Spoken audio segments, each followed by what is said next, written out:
In front of me is OPPO A40 and today I would like to show you how you can set up face unlock.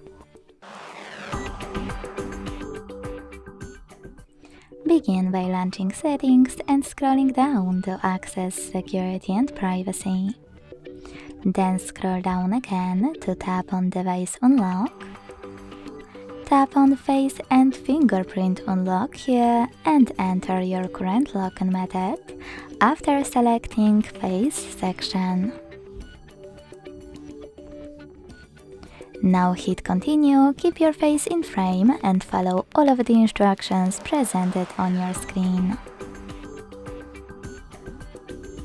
Then manage all of those options however you want to, and when you finished, go back.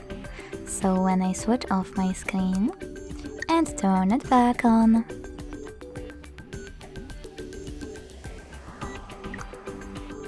icons that face unlock is working properly.